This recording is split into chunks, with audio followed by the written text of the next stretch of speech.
मोहतरम साईं सरदार शाह जी शायरी प्यारे दोस्त चंदर संधियार चूंड करे उमाणी आहे। मुसाफिर तू किथे आहीं मुसाफिर मन सॾे तोखे, मुसाफिर तू किथे आहीं मुसाफिर मन सॾे तोखे। मुसाफिर रात कारी या ककर कड़काट कन के डो, चिते नफू जवानी जा छमरता छाट कन के डो। लिकी के आग जा आगम लंगन में लाट कन के डो, सिवा तुंहिंजे अंदर ॾीअड़ा बरन पर बाट कन के डो। चिकन चूड़ियूं खिलन खुंबा बदन भड़काट कन के डो, गुगाटल गालड़ियूं गोला खणंदे गाट कन के डो। अंदर में पेर प्या पंदड़ा विञाई वाट कन के डो, बनी आरस उम्मीदन जा चंदर चमकाट कन के डो। वजाया विज वांगे पई तंबूरो तन सॾे तोखे, मुसाफिर तू किथे आहीं मुसाफिर मन सॾे तोखे।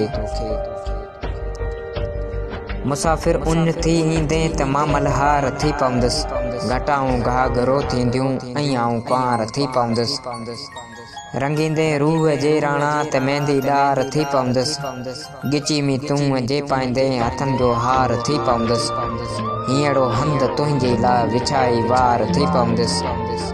हूं तां हेकली आहियां, हूं तां हेकली आहियां जे चुमींदे चार थी पवंदुसि। ज़रूआ ज़ात तुंहिंजी जो सॼो संसार थी पवंदुसि।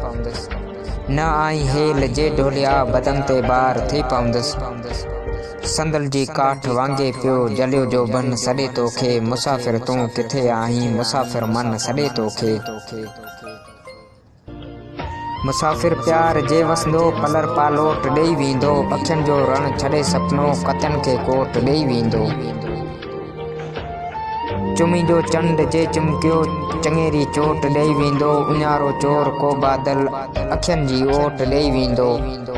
वरियो जे वाव वाड़ी ते फुलाड़ी पोट ॾेई वेंदो, गुलाबी गुल टारी खे टिड़ंदे टोट ॾेई वेंदो।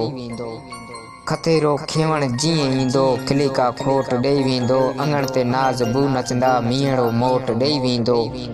वरह जा मोट वणजारा दिलनि जो धन सॾे तोखे, मुसाफिर तू किथे आहीं मुसाफिर मन सॾे तोखे। मुसाफिर मन वतन आहे उते ई पाण मिलंदासीं, हाय हाय। मुसाफिर मन वतन आहे उते ई पाण मिलंदासीं, कचो ई बूर जवानी जो न छिरकी छाण मिलंदासीं। का सुरई साव में सांडे खथोरी खाण मिलंदासीं, ही बाहूं हार वांगे तू तिखेरियूं ताण मिलंदासीं। मिलण लए खट खाली आ, मिलण लए खट खाली आ विछोड़ो वाण मिलंदासीं।